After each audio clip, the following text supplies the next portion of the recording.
Software Shop, la empresa líder en la implementación de herramientas analíticas y software especializado en Latinoamérica, les da la bienvenida a esta presentación.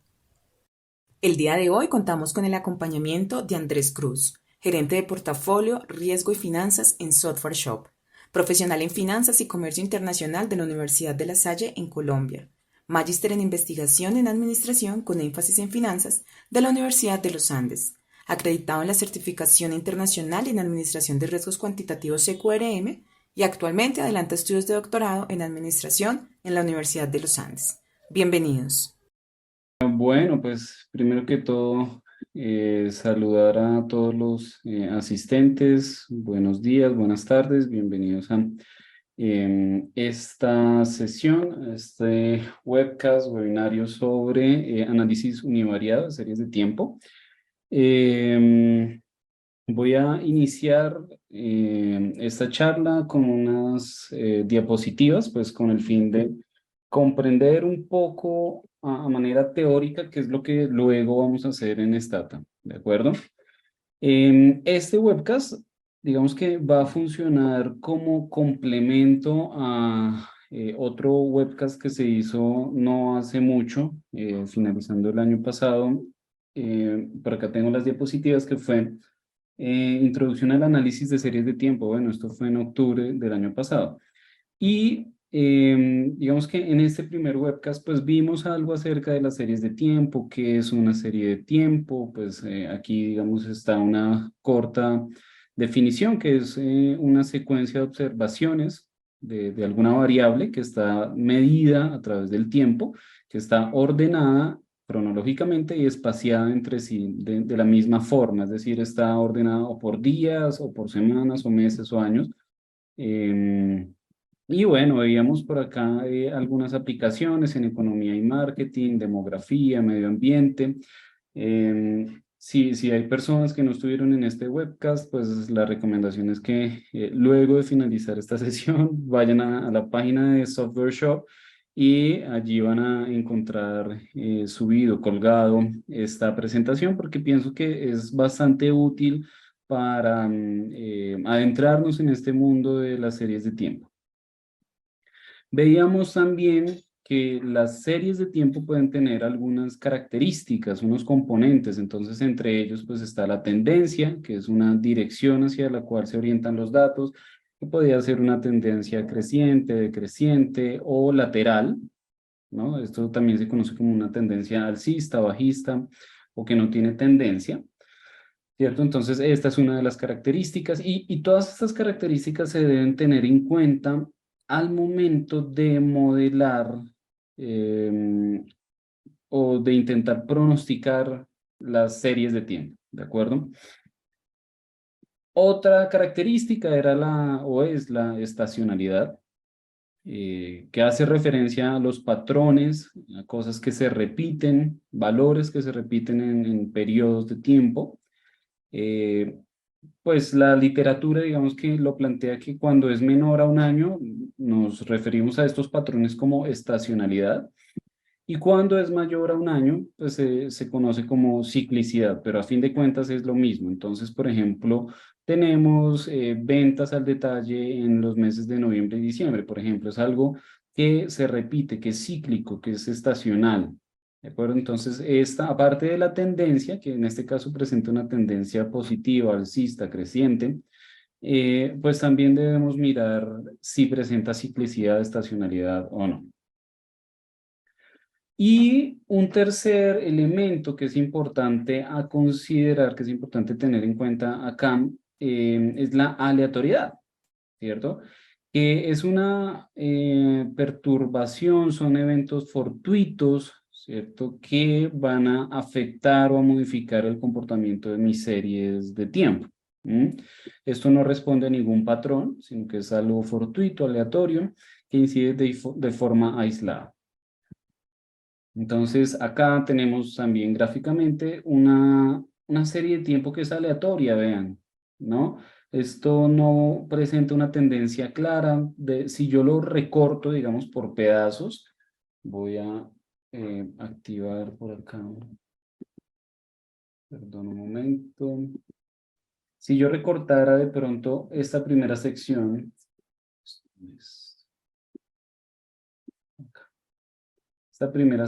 por ejemplo, yo puedo, o aún en un periodo más corto, aquí yo puedo decir, sí, hay una tendencia positiva, pero luego vean que hay una tendencia bajista, luego alcista, bajista. Es decir, no hay ninguna tendencia. Podríamos decir que es una tendencia lateral. Eh, Ustedes ven que hay picos y valles, pero esto no quiere decir tampoco que sea estacional, por ejemplo, o cíclico. ¿No? Porque no es claro, no es un movimiento claro. Y lo mismo en esta gráfica que tenemos aquí a la derecha, ¿no? Si yo analizo periodos cortos, ok, voy a encontrar una tendencia quizá, ¿no? Si yo analizo un periodo corto, voy a encontrar una tendencia. Pero ya cuando yo analizo la serie como tal, pues encuentro estos movimientos erráticos, ¿no? Entonces, a eso hace referencia la aleatoriedad. Y es otro componente, otro elemento que es bastante importante tenerlo en cuenta al momento de analizar las series de tiempo. Bueno, entonces, digamos que eso es un poco el resumen del webcast anterior. No todas las características se cumplen a la vez, pero sí todas las características se deben tener en cuenta. Hay otro elemento que en esto voy a detenerme más adelante, la estacionariedad. Vean que es algo diferente. Esto es estacionariedad y es algo diferente a la estacionalidad, ¿no? Aunque son conceptos que pueden sonar muy similares, es algo diferente y en eso pues me voy a detener más adelante. Y finalizando esa sesión anterior, yo les decía, bueno, teniendo en cuenta estos elementos de las series de tiempo, yo voy a poder realizar diferentes modelos, ¿no? Como un modelo autorregresivo, un modelo de media móvil, que son los que vamos a ver en esta sesión, los modelos autorregresivos y de media móvil. Cuando uno o combino estos dos modelos, pues encuentro los modelos ARMA, autorregresivos de media móvil, pero hay otros, por ejemplo, un modelo ARIMA, donde ya entra la integración por acá. Cuando yo voy a tener en cuenta la volatilidad de los modelos, entonces utilizo los que son condicionalmente heteroscedásticos, que se conocen como ARCH, o los que son generalizados, que son pues, estos GARCH. Entonces, hay un universo muy grande, hay diferentes modelos que yo puedo utilizar. Aquí dejo por fuera, por ejemplo, los modelos SARIMA, los GARCH en media, bueno, o sea, acá hay muchísimo, pero pues como solo tenemos una hora, nos vamos a detener en estos dos de acá. Entonces, ese es un pequeño resumen. Me tomé aquí unos minuticos para, digamos que, ubicarlos a ustedes en dónde vamos a trabajar hoy, ¿de acuerdo? De nuevo, es una hora y no pretendo yo y no esperaría que ustedes comprendan esto en su totalidad en una sola hora, pero sí que se lleven una buena idea de qué hago yo cuando utilizo un proceso autorregresivo, por ejemplo, o por qué utilizo un proceso autorregresivo o un proceso de media móvil. Entonces vamos a ver el primero. Un proceso autorregresivo se trabaja a partir del supuesto de que la variable aleatoria y, ¿sí? A través del tiempo, mi variable aleatoria y, que esa variable aleatoria puede ser, no sé, el precio de una acción a lo largo del tiempo, o la tasa representativa del mercado, la tasa de cambio, o la inflación, o el precio del petróleo, una serie de tiempo cualquiera. Esto se basa en el supuesto de que esa serie de tiempo va a depender solamente de sus valores pasados, es decir, que el precio de hoy va a depender del precio de ayer, y el precio de ayer va a depender del precio de hace 2 días, ¿cierto? Es decir, que hay un nivel de correlación entre el precio de ayer y el precio de hoy. Y adicionalmente, pues se debe tener en cuenta ese componente aleatorio, esa perturbación aleatoria, ¿cierto? ¿Por qué? Pues porque estamos hablando del futuro, ¿no? Estamos hablando de pronósticos y pues el futuro es incierto, es aleatorio, por así decirlo. Entonces hay que incorporar ese componente de aleatoriedad en los modelos autorregresivos, ¿vale? De acuerdo. Claro, quizá acá hay personas que conocen la hipótesis de los mercados eficientes y entonces van a decir, no, pero es que según la hipótesis de los mercados eficientes, el precio o la información histórica no sirve para explicar los movimientos futuros de las series de tiempo. Sí, eso lo dice la teoría, pero digamos que un poco en la práctica lo que se ha encontrado es que sí. Es decir, que la información histórica de una u otra forma, en una proporción muy baja o muy alta, independientemente del nivel, sí sirve para pronosticar. Claro, eso va a depender de las condiciones del mercado y muchísimos factores, pero digamos que con eso en mente, pues la información histórica sí sirve para pronosticar el futuro. Hablando de series de tiempo, ¿no? Hablando de series de tiempo. Una forma de entender un modelo autorregresivo, entonces, es un proceso que luego de enfrentado a una perturbación, tarda algún tiempo en regresar a su equilibrio o a su tendencia, por así decirlo. Entonces, por ejemplo, si yo tengo un movimiento que es alcista, ¿cierto? Enfrenta una perturbación aleatoria que hace que se vuelva bajista, por así decirlo, pero tarda algún tiempo en retomar otra vez esa tendencia, ¿cierto? Por más alcista o bajista que sea, tarda algún tiempo en retomar esa tendencia, vean, ahí yo se las grafiqué, ¿de acuerdo? Entonces, esa es una forma de entender ese proceso autorregresivo. Entonces, por ejemplo, existe el modelo básico o más sencillo que es el modelo autorregresivo de orden uno, donde tengo yo mi serie de tiempo, acá yo tengo que, perdón, mi serie de tiempo es esta, va a depender de una constante, un valor constante, va a depender de ese componente aleatorio, ¿cierto? Y va a depender del dato anterior, ¿cierto? YT-1, el dato de ayer, por ejemplo, por un factor, que es este teta de acá, teta sub 1. Este factor es como ese nivel de correlación, de dependencia lineal, por así decirlo, entre este dato anterior y el dato de hoy. Eso matemáticamente hablando, ¿de acuerdo? Eso es lo que me dice un modelo autorregresivo de orden uno. Este modelo, entonces, o este proceso muestra que cada realización de la variable aleatoria y sub t contiene una proporción, que es ese teta sub 1, del valor del último periodo, es decir, del periodo anterior. De nuevo, entonces, la información de ayer, en una proporción, de alguna forma, en alguna medida, afecta o me explica el comportamiento de hoy. Eso es lo que me dice este modelo aquí econométrico. Y obviamente entonces les debo sumar el error o la perturbación aleatoria, ¿de acuerdo? Eso es lo que me dice el modelo autorregresivo. De manera generalizada, aquí veíamos un modelo de orden 1, entonces un AR1, porque solamente tiene en cuenta un rezago, es decir, el dato anterior, inmediatamente anterior. Pero puede pasar que se encuentre que, no sé, dos datos atrás influyen en el precio de hoy, o tres datos, o n datos influyen en el precio de hoy. Entonces, eso se modela pues de la misma forma. Entonces, tenemos acá el momento 1, perdón, tenemos acá el momento 1, el dato anterior, el dato de hace 2 días, el dato de hace 3, el dato de hace p días o n días atrás, ¿de acuerdo? Y sigue siendo entonces una variable aleatoria.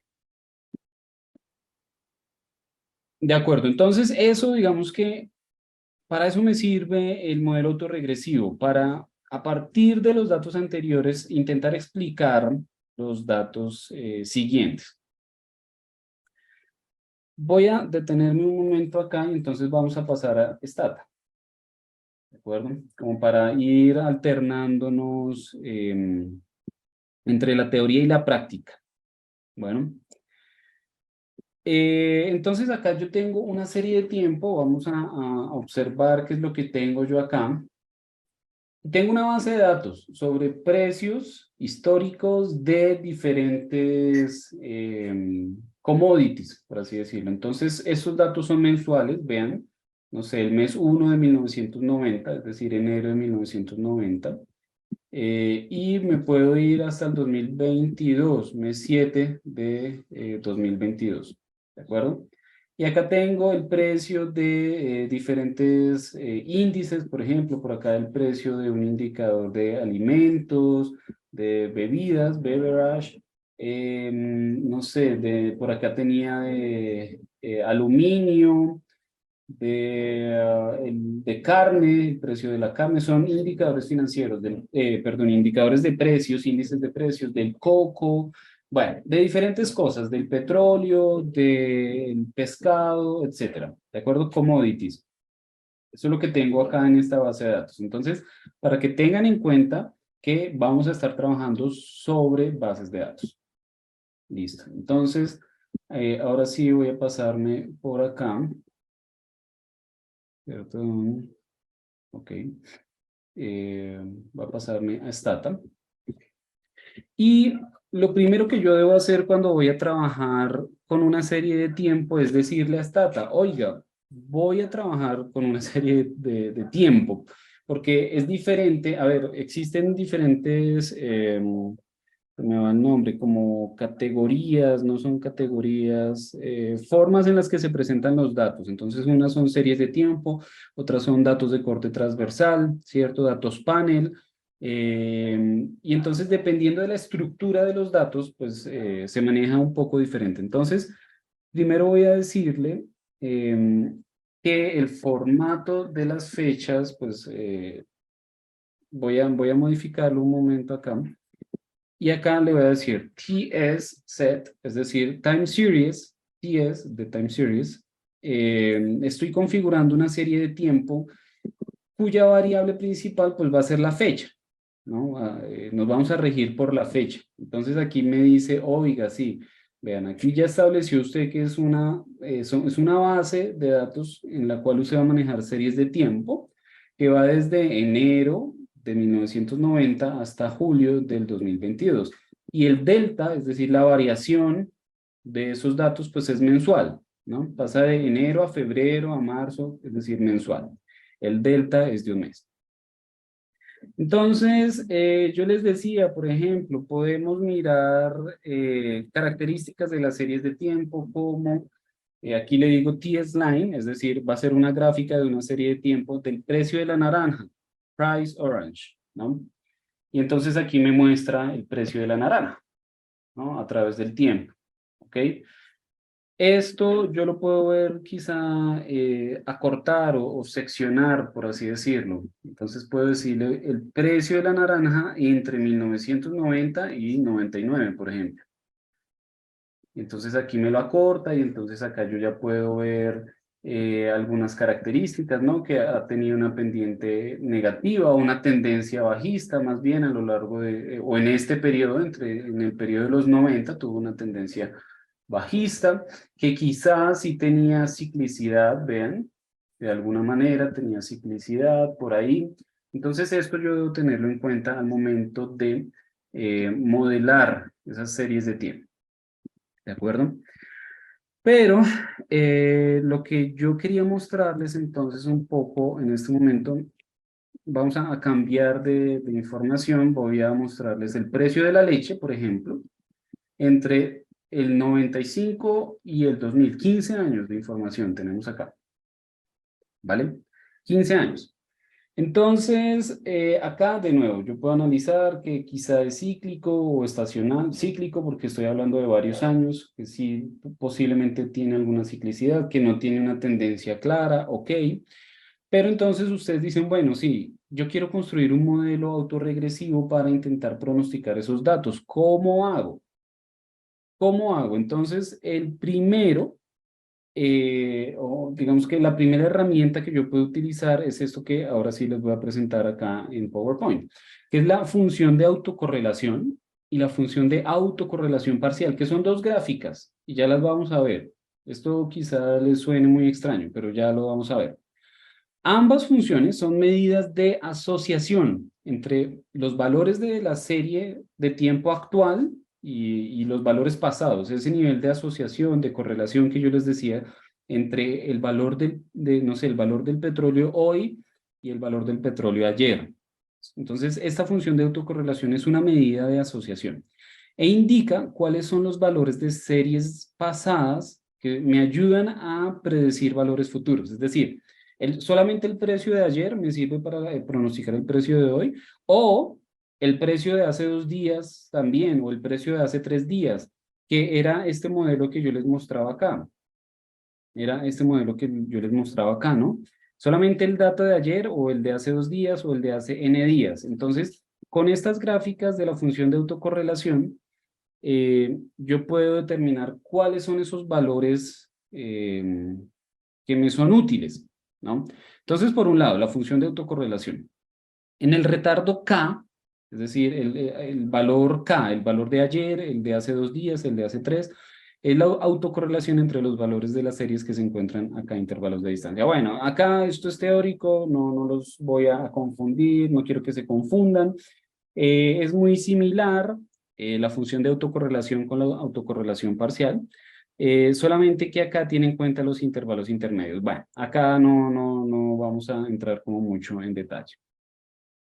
Y acá, digamos que ya lo importante, la función de autocorrelación es usada, entre otras cosas, porque sirve para más cosas, para determinar la estructura de un proceso AR. Es decir, si es un AR1, un AR2, AR3, un modelo autorregresivo. Ese AR2, por ejemplo, quiere decir que los dos datos anteriores me sirven para el pronóstico, o un AR3, un autorregresivo 3, de orden 3, me sirven 3 datos, por ejemplo, para pronosticar el valor de mañana. Entonces, esto se logra observando el coeficiente de la regresión correspondiente al rezago. Bueno, un proceso AR, entonces, autorregresivo. Tenemos que mirar la función de autocorrelación y la función de autocorrelación parcial. La que me da ese nivel de rezago, que es lo que se llama el orden P, porque para autorregresivo utilizamos el orden P, es este de acá, la autocorrelación parcial. Eso es lo que me sirve a mí para determinar qué tipo de modelo AR voy a construir. Entonces, estas gráficas ya son de Stata, para que ustedes se familiaricen un poco. Y entonces aquí arriba tenemos una función, la función de autocorrelación. La función de autocorrelación, esta de acá, ACF. Y acá abajo tenemos una función de autocorrelación parcial, que es esta de acá. Esto que yo les digo acá, una función de autocorrelación parcial que decrece rápidamente. Vean aquí cómo decrece. Aquí decrece lento, la autocorrelación decrece lento, ¿cierto? Y esta que es la parcial decrece muy rápido. O sea, eso que tenemos aquí sombreado es un intervalo de confianza. Son unas bandas, un intervalo de confianza. Y a mí lo que me interesa son esos datos que están por fuera del intervalo de confianza, ¿no? Entonces, vean que aquí esta decae muy lento y esta decae o crece, decrece rápidamente, es decir, un factor, 2 valores, 3 valores están por fuera y ya el resto, con algunas excepciones, están por dentro de ese intervalo de confianza. Entonces, por ejemplo, con esto, para determinar un proceso AR, si es un AR1, AR2, AR3, AR10, yo tengo que mirar es la autocorrelación parcial, ¿vale? La autocorrelación parcial. Entonces vamos a hacerlo en Stata. Y vamos a mirar la autocorrelación parcial de esa serie de tiempo de la leche. La leche. Entonces, para eso, voy a decirle... Bueno, vamos a mirar las dos, la autocorrelación normalita y la autocorrelación parcial. Entonces, este es el comando AC de autocorrelación del precio de la leche en este periodo, porque es lo que, bueno, acá puedo modificarlo porque acá le había puesto que el 2010. Y esa gráfica la voy a guardar con este nombre, autocorrelación, por ejemplo. Y entonces aquí tenemos la autocorrelación. Claro, para los modelos AR, esta digamos que no me dice mucho para los modelos AR autorregresivos. Esta me sirve más un poco para los modelos de media móvil. Entonces, bueno. Ahora voy a graficar la autocorrelación parcial, que es la que me interesa para determinar qué proceso, qué orden me sirve. Entonces, acá, Partial Autocorrelation, PAC, la función. ¿De acuerdo? Y le doy Enter. Y acá tenemos entonces la gráfica de autocorrelación parcial. Autocorrelación parcial. ¿De acuerdo?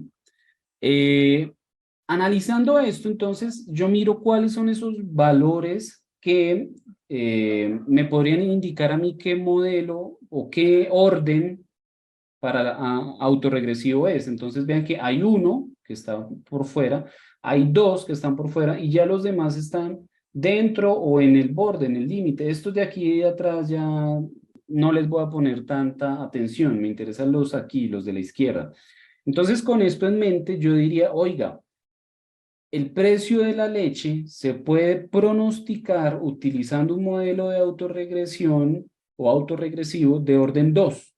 ¿Por qué? Porque hay dos valores que están por fuera de ese intervalo de confianza. Entonces, con esta gráfica de autocorrelación parcial, yo puedo determinar ese nivel, ¿de acuerdo? Entonces, ahí ya, digamos que para eso me sirve la autocorrelación parcial. Bueno, y ya podríamos decir, utilizando, voy a escribirlo por acá porque no tengo donde más, utilizando un modelo autorregresivo de orden 2 que podría ser escrito como un AR2, perdón, R2, puedo pronosticar el precio de la leche. ¿Sí? Listo. Claro, esto no es ningún comando, entonces por eso me bota ese error.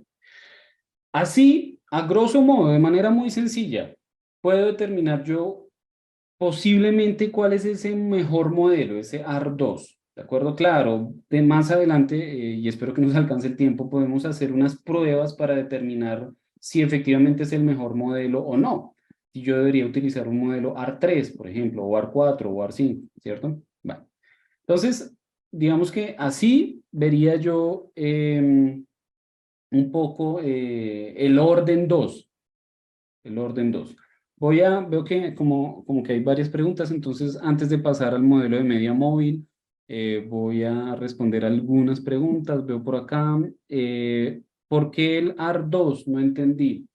Listo, entonces el AR2 sale porque utilizando la función de autocorrelación parcial, que es esta de acá, hay dos valores, mira, este de acá y este de acá, que están por fuera del intervalo de confianza, Marcelo, ¿sí? Están por fuera. Este de aquí está como en el borde, en el límite, entonces no lo voy a tener en cuenta. Entonces este que está por fuera y este de acá me indica que podría ser un modelo AR2, de ahí sale ese 2, ¿vale? ¿Qué otras preguntas? ¿Cómo se define el número Hola de Andrés. rezagos en los procesos? Perdón, Carlos, estoy leyendo tu pregunta, Carlos Ruiz. ¿Cómo se define el número de rezagos? Aquí, de nuevo, con esta gráfica de autocorrelación parcial.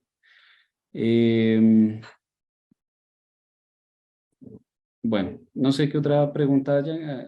Lisa, ¿tú ibas a hablar algo? Hola Andrés, buen día, ¿cómo estás? Sí, tenemos acá un par de preguntas que se han venido haciendo pues desde el inicio de tu webcast y te preguntan qué periodo de tiempo debe tenerse en cuenta para dar un análisis de la serie de tiempo. Ok, vale. Bueno, eso es relativo. ¿Qué periodo?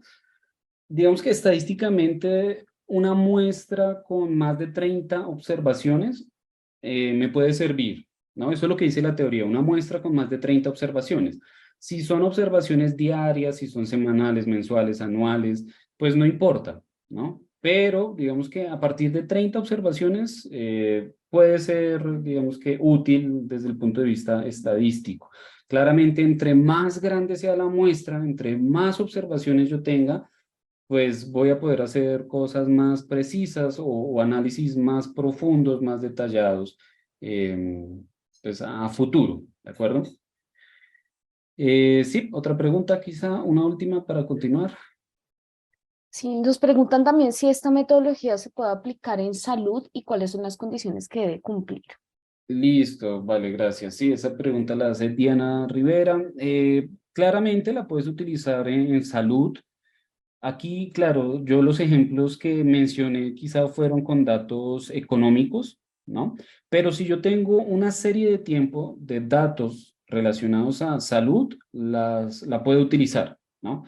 Entonces, por ejemplo, yo tengo el registro de un hospital, por ejemplo, del número de, no sé, contagiados, hablando de COVID, por ejemplo. ¿Cuántos datos? Datos diarios, ¿no? Yo tengo datos diarios del número de contagiados por COVID a lo largo de un año, por ejemplo.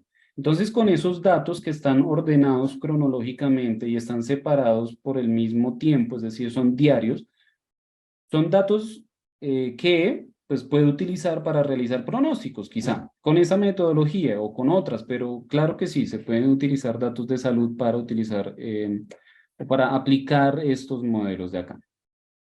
Listo. Bueno, entonces voy a continuar con la otra parte de la presentación, ¿no? Que son estos de acá, los procesos de media móvil, de promedio móvil, moving average, de ahí viene el MA, ¿de acuerdo? El modelo de promedio móvil, a diferencia del modelo autorregresivo, que utiliza, a ver, de nuevo, el modelo autorregresivo utilizaba los datos anteriores, ¿no? Los datos anteriores. El modelo de media móvil utiliza el término de error, ese componente aleatorio, ¿no? Esa E que teníamos por ahí en el modelo, esto de acá. O les voy a presentar el mismo modelo, por así decirlo. No lo veo por acá. Esto de acá. Esta E.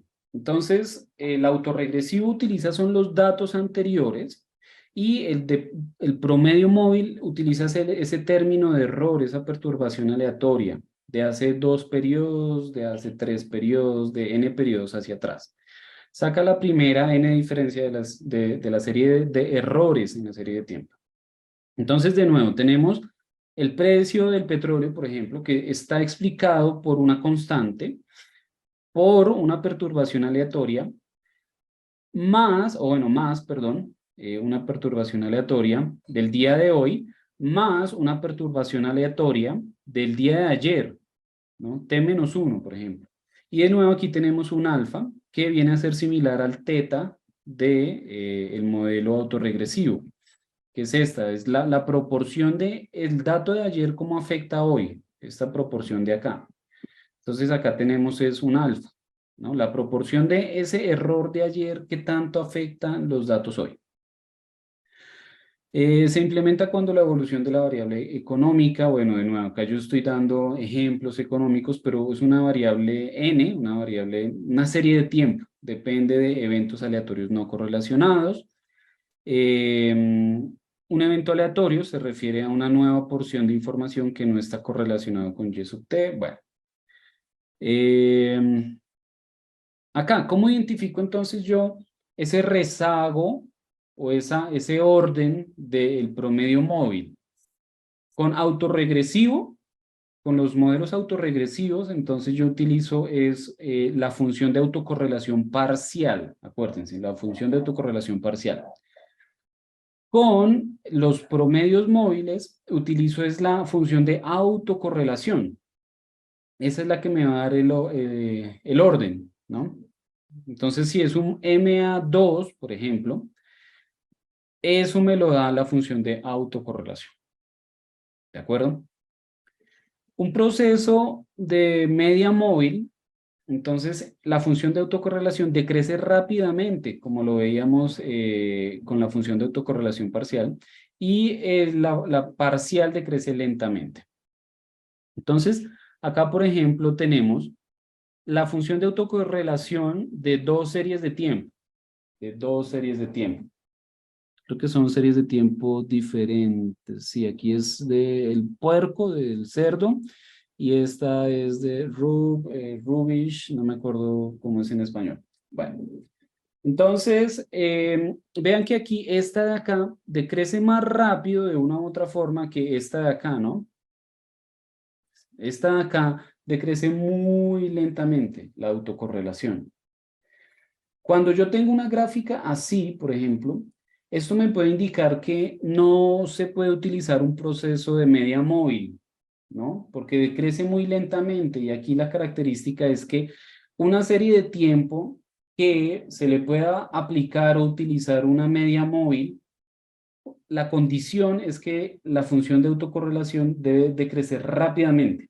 Entonces, como aquí yo veo que decrece muy lento, entonces yo puedo inferir que esto sigue un proceso de media móvil cero, por ejemplo, media móvil cero, que no podría utilizar yo una media móvil. Acá decrece más rápido, ¿cierto? Pero incluso para mí puede ser que esto sea muy lento. Yo esperaría que con 2 o 3 rezagos caiga, ¿no? Entonces, bueno, aquí yo podría intentar utilizar un modelo de media móvil de 10, por ejemplo. 1, 2, 3, 4, 5, 6, 10, 11, 12 más o menos. Un promedio móvil de 12, de orden 12. Y aquí lo que yo tengo que entrar a mirar ya son las pruebas un poco más adelante, ¿no? Entonces, de nuevo, voy a pausar aquí la presentación y voy a irme a Stata para que analicemos con el precio de la leche, esta de acá, que era la que teníamos acá. Entonces yo puedo suponer que esto sigue una media móvil, un proceso de 2, 4, 6, 7. De 7. Entonces, utilizando la función de autocorrelación, puedo inferir que la leche sigue un moving average de 7, creo que fue que dije, no recuerdo. 2, 4, 6, 7. ¿Sí? Listo. De ahí yo saco entonces los rezagos, por ejemplo. De ahí yo saco, perdón, esos rezagos. Entonces, aquí voy a decirle que me combine un poco estas dos gráficas para poder observarlas en una misma pantalla, por así decirlo, ¿cierto? Y ahora, bueno, eso digamos con la leche. Veamos rápidamente otra serie de tiempo, por ejemplo. Está acá. No la veo. Y ¿esto qué es? Bueno. ¿Qué fue la otra que les había mostrado? La autocorrelación. Entonces aquí yo diría, oiga, con la autocorrelación que está asociada con los promedios móviles, esto no sigue un promedio móvil, por ejemplo. Miremos la autocorrelación parcial. Ah, bueno, con la autocorrelación parcial yo veo de nuevo que hay dos rezagos. Entonces yo puedo decir que para esta serie de tiempo puedo utilizar un autorregresivo de orden 2. ¿No? ¿Qué pasa? Que muchas veces para que yo pueda utilizar un promedio móvil, yo tengo que diferenciar las series de tiempo, integrarlas, y esto tiene que ver con la estacionariedad, que es lo que vamos a ver a continuación. Esto de acá, una serie de tiempo estacionaria. Este concepto intuitivamente, digamos que se refiere a que las propiedades de la serie de tiempo no van a cambiar, no van a variar a través del tiempo, por así decirlo. Entonces, para que una serie de tiempo sea considerada estacionaria, esto se debe cumplir, por así decirlo, que debe tener un promedio finito y constante, una varianza finita y constante y una covarianza finita y constante. ¿Esto para qué me sirve? Pues para que los pronósticos que yo pueda hacer sean más precisos, ¿no? Si el promedio es constante, si la varianza es constante y la covarianza es constante, entonces los pronósticos que yo voy a hacer van a ser más precisos, a diferencia de que si todo cambia, ¿no? Sería mucho más difícil hacer eso. Entonces, un ejercicio de regresión univariada, que es lo que estamos haciendo, autorregresivo y de media móvil, con series de tiempo no estacionarias, pues va a estar equivocado. Y obviamente multivariado, pues que... Mi punto con esto es que las series de tiempo deberían estar estacionarias, ¿no? Acá yo tengo una serie de tiempo que no es estacionaria. ¿Por qué? Porque el promedio no es constante. El promedio va cambiando a lo largo del tiempo. Y la varianza, el nivel de dispersión de los datos va cambiando a lo largo del tiempo. Aquí yo tengo una serie de tiempo estacionaria. Vean que el promedio, quizá ustedes no lo noten a simple vista, pero el promedio está acá, alrededor del 0. Los datos, Por más dispersión de datos, ¿cierto? Por más que se muevan, el promedio está aquí, en el 0. En cambio, si yo sacara un promedio de esto, sería un promedio así, más o menos, ¿no? No es un promedio constante, es un promedio que va cambiando a lo largo del tiempo. Este promedio sí es constante. La varianza de esto, vean que yo puedo sacar casi que un intervalo acá y decir esa varianza es constante porque no se sale de esos intervalos, ¿no? En cambio acá la varianza, aquí la altura, por ejemplo, de aquí a acá es diferente de acá a acá, de acá a acá, la varianza, la dispersión de esos datos. Entonces esta serie de tiempo no es estacionaria. Esta serie de tiempo sí es estacionaria. Y con una serie de tiempo estacionaria yo puedo hacer mejores regresiones univariadas, es decir, mejores modelos de pronósticos utilizando ARs o MAs. Entonces vean que un indicador de que la serie de tiempo no es estacionaria es la autocorrelación. Cuando decrece muy despacio, que era lo que veíamos, acá voy a irme a esta otra vez, la autocorrelación. Perdón, que no puedo manipular esto. Sí, bueno, aquí crece, no tan lento, de pronto lo veíamos mejor aquí en la presentación, ¿cierto? Aquí, cuando decrece muy lento, eso es evidencia de que la serie no es estacionaria. Y si no es estacionaria, yo no puedo utilizar, digamos que confiadamente un promedio móvil. Yo necesito que sea estacionario. Esto mirando la autocorrelación me indica que no es estacionaria. Cuando el primer coeficiente de la autocorrelación parcial, ojo que esta ya es otra gráfica, es igual o cercano a 1, también es un indicador de que la serie no es estacionaria, cuando es muy cercano a 1. Entonces, ¿cómo soluciono yo ese problema? Bueno, para volver una serie que no es estacionaria, para convertirla en estacionaria, debo diferenciar o integrar. Y entonces de ahí ya vienen, por ejemplo, los modelos que yo les mencionaba por acá, los modelos, ARIMA, este de acá, modelos autorregresivos integrados de media móvil, por ejemplo, ¿no? Cuando yo tengo que integrar o diferenciar los datos para que se vuelvan estacionarios, entonces de ahí vienen esa I del modelo ARIMA. Entonces, ya para resumir y ir cerrando la presentación, miremos los procesos ARMA, que es la combinación de los autorregresivos con los promedio móvil. P es el orden autorregresivo y Q es el orden de promedio móvil. Un proceso ARMA, entonces, tiene un decrecimiento rápido o exponencial tanto en la función de autocorrelación como en la autocorrelación parcial.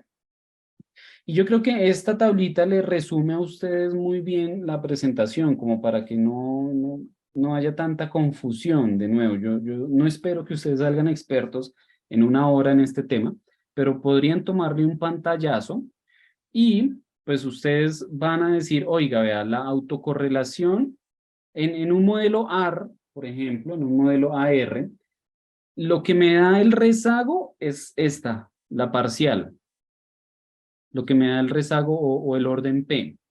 Para un modelo de promedio móvil, lo que me da rezago es esta, la autocorrelación, y debe presentar discontinuidad o descender rápidamente, por ejemplo, ¿no? Y para un modelo ARMA, los dos tienen que decrecer exponencialmente, ¿no? Bueno, esto como a modo de resumen, esto les puede servir a ustedes. Entonces, vamos a construir rápidamente un modelo ARMA en Stata. Un modelo ARMA, en lo que nos queda de tiempo. Entonces, aquí habíamos visto, por ejemplo, la autocorrelación parcial que me indica que los modelos autorregresivos. Entonces, yo puedo decir que esto puede presentar un AR2, por ejemplo, un AR2. Tengo por acá otra serie de tiempo. Autorregresivo para el precio del puerco, por ejemplo, del cerdo. Vean que decrece muy lento la autocorrelación, perdón, la autocorrelación. Y miremos la autocorrelación parcial. Está acá. De nuevo, dos rezagos, ¿no? El comando para stata, deben haber otros comandos, ¿no? Pero este es, yo pienso que es como el más versátil. Es un ARIMA, por ejemplo. Es decir, voy a correr un autorregresivo integrado de media móvil para la serie de tiempo del precio del puerco, ¿cierto? Y aquí yo le doy los comandos, los rezagos. Entonces, para el AR, que es el primer rezago, yo voy a decirle que es de orden 2, por ejemplo. Como hasta el momento no he hecho la integración para que se vuelva estacionaria, entonces la I, este 2 es para el autorregresivo. Para la I, que es la integración, voy a decirle que es 0 porque no la estoy integrando. Y para el promedio móvil, se me ocurre decirle que es 0. Aquí, pues, no se confundan, porque por más que diga que estoy corriendo un modelo ARIMA, acá estoy corriendo es un modelo solamente AR, porque le estoy diciendo que de este modelo ARIMA solamente tiene dos rezagos el autorregresivo, entonces estoy corriendo un modelo AR2.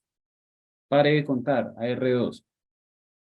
Y le doy esto de acá. Oh, ¿qué pasó acá? Arima, clipboard. Creo que tengo que ir en espacio. 201. Ya. 200 era. 200. Bueno, no importa. Entonces aquí corría un autorregresivo de orden 2, integrado 0 y de promedio móvil 1. Entonces estoy corriendo un modelo ARMA 2,1, por ejemplo, ¿no? Y corrí esto, que es una regresión. Y para toda regresión yo tengo una constante, que era lo que yo les decía en las diapositivas. Una constante, voy a devolverme rápidamente a las diapositivas. Acá, una constante. Es esta de acá, la constante. Este coeficiente o esta proporción o esta, ¿cierto? Es lo que vamos a encontrar acá. Voy a quitar esto un momento. Entonces tengo la constante, tengo ese teta sub 1, teta sub 2.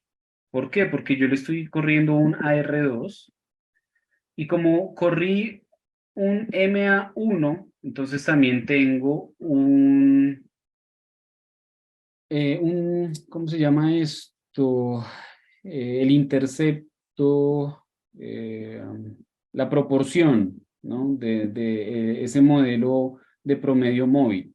Entonces, si yo quisiera escribir ese modelo, entonces sería Y sub T o el precio del puerco es igual a una constante que es 70,87, que es esta de acá, la constante, más este que es teta sub 1, 0,62, y eso va a ir multiplicado por el dato anterior, el dato de ayer, por ejemplo, YT-1, más este dato, 0,23, que eso va a ir multiplicado por el dato de hace 2 días, porque por eso tiene dos rezagos, más este de aquí, 0,47, eso va a ir multiplicado por el error de ayer, por así decirlo, T-1, más un error, ¿no? Entonces, este sería mi modelo de regresión utilizando una autorregresivo de orden 2 y de promedio móvil 1, por ejemplo. Ese sería, ¿no? Como para que lo tengan en cuenta. ¿Cómo sé yo, ya para finalizar en estos minutos que nos quedan, cómo sé yo si es un buen modelo o un mal modelo? Bueno, yo entonces puedo realizar esto, que me calcule que me calcule estos estadísticos, estos criterios de información. De pronto ustedes los conocen. El Akaike y el Schwartz, o el bayesiano. Este es el criterio de información Akaike y este es el criterio de información bayesiano o de Schwartz, también se conoce, ¿no? Yo entonces debo correr y aceptar el modelo que presente un menor, que estos números sean más pequeños. ¿Mm? Entonces, esto es de prueba y error, por así decirlo. Prueba y error, o lo que se conoce como la metodología Box-Jenkins. Entonces, voy a decirle, corra un modelo ARIMA del precio del cuerpo, utilizando, entonces, por ejemplo, un autorregresivo 2, integrado una vez y de media móvil 1. Ah, perdón, ustedes no me ayudan. ARIMA, Pitchfork, ARIMA 2, 1, 1, por ejemplo. Y entonces corre la regresión. Y después de esto, sí, yo debería analizar todos estos datos y demás, pero quiero que miremos esto de acá. Este criterio, estos de acá, son menores, mayores al anterior. Entonces este es de 2682. Y acá tenemos 2680. Bueno, disminuyó un poco, ¿no? Vamos a hacer otro, un modelo ARIMA del precio del cerdo, ARIMA, que esté autorregresivo de orden 2, porque ya sabemos que es ese, que esté integrado una vez, pero que no tenga promedio móvil, por ejemplo. Y de nuevo saco un stat IC, 2689, aumentó, entonces no, esto quiere decir que sí debo utilizar un promedio móvil, por ejemplo. Aquí yo le puse 0, entonces de pronto no es 0, sino 2, ¿no? Bueno, eso es, y así digamos que yo debería ir intentando y demás hasta que obtenga el mejor modelo, por así decirlo. Claro, existen otras metodologías y de nuevo, por cuestión de tiempo no vamos a entrar en esto. Otra de las formas de mirar si una serie de tiempo es estacionaria o no, es utilizando la prueba de raíz unitaria. Bueno, o sea, aquí nos quedamos cortos en tiempo y en profundidad en los temas, pero digamos que ese era el objetivo de la sesión, que construyéramos estos modelos autorregresivos de media móvil, que entendiéramos un poco por qué se utilizan, cuándo se utilizan, y pues utilizar Stata precisamente para construir esos modelos. Entonces, voy a utilizar estos minuticos que nos quedan, para resolver preguntas. Estoy viendo el chat. Gustavo nos dice, creo que es un AR3. Bueno. A ver.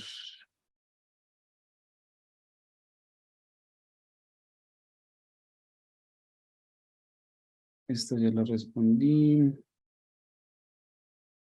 Otto Galindo pregunta, ¿cualquier serie de tiempo que dependa de su rezago previo puede ser definida como un proceso AR1? Sí, a ver, si encontramos que el dato anterior, el dato de ayer, tiene una proporción importante, acá por ejemplo, estadísticamente, que por ahí vi también una pregunta que hablaban sobre cómo interpretar este valor P. Entonces, por ejemplo, este valor P, como es menor al 5%, me dice que este rezago sí es significativo, sí es importante.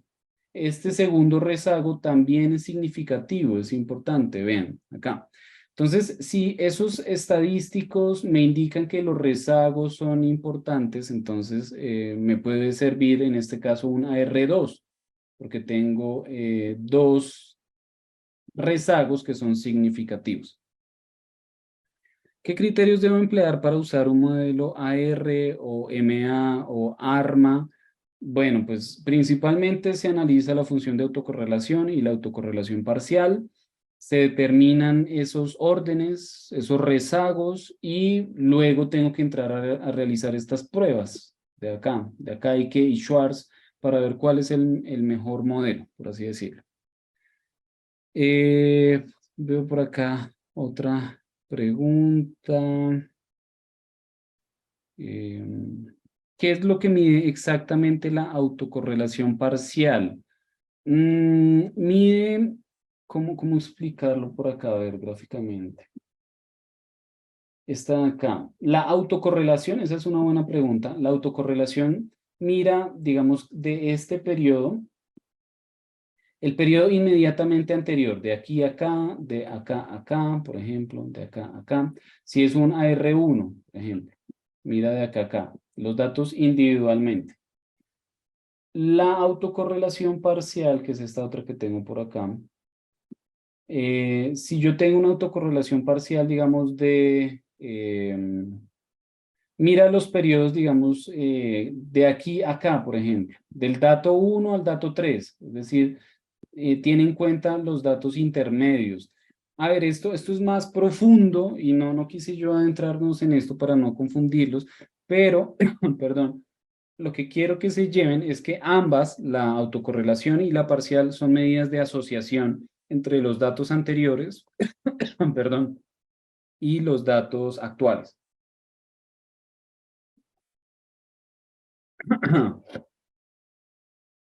Bueno, Daniel pregunta, ¿las funciones de autocorrelación se aplican sobre la serie de tiempo original o primero habría que hacerle un ajuste de diferencias? Ambos casos. A ver, tú, Daniel, deberías primero utilizar los datos originales, ver, por ejemplo, si son estacionarios, si la serie de tiempo es estacionaria. Si no es estacionaria, entonces entras a correr, pues a integrarlos, digamos, y después de que estén integrados, vuelves y corres una autocorrelación para ver si cambió, si mejoró, si empeoró. De nuevo, esto es un tema de entrar a prueba y error, por así decirlo. A ver, ¿qué otra pregunta? ¿Estos dos modelos son suficientes para una metodología en una investigación? Pregunta María Elena. De nuevo, depende. Esto depende de los objetivos de tu investigación, por ejemplo. Si tú en tu investigación quieres hacer un pronóstico de una serie de tiempo,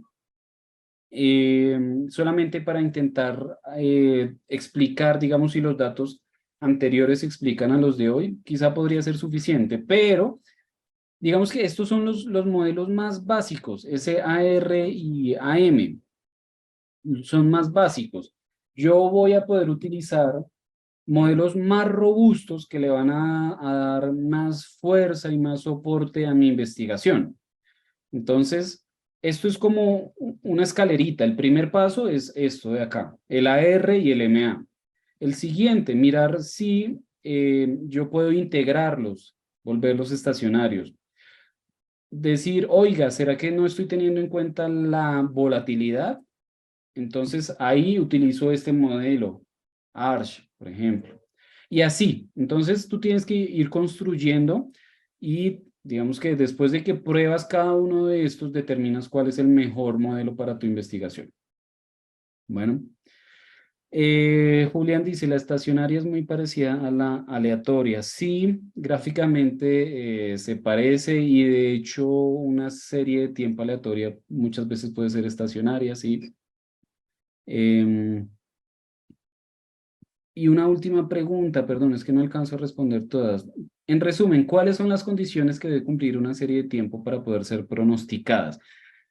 No es que, no es que sean unas condiciones que tengan que cumplirse, porque, por ejemplo, yo puedo tener una serie de tiempo con tendencia, pero sin estacionalidad, y aún así puedo realizar un pronóstico. O puedo tener lo contrario, una serie de tiempo que es estacional, pero que no tiene tendencia. O puedo tener una serie de tiempo, bueno, o sea, entonces, no es que tengan que cumplir unos requisitos, ¿no? Lo que tú tienes que hacer es entrar a estudiar y analizar y observar bien las características de tu serie de tiempo y con base en esas características determinar cuáles son o cuál es el modelo que mejor se ajusta a esas características, ¿de acuerdo? Que si luego tienes que integrar o diferenciar la serie de tiempo, por las características propias de la serie de tiempo, ok, eso ya es otra cosa. Pero tú debes primero estudiar bien cómo se comporta esa serie de tiempo y a partir de eso entrar a realizar el modelo. Bueno,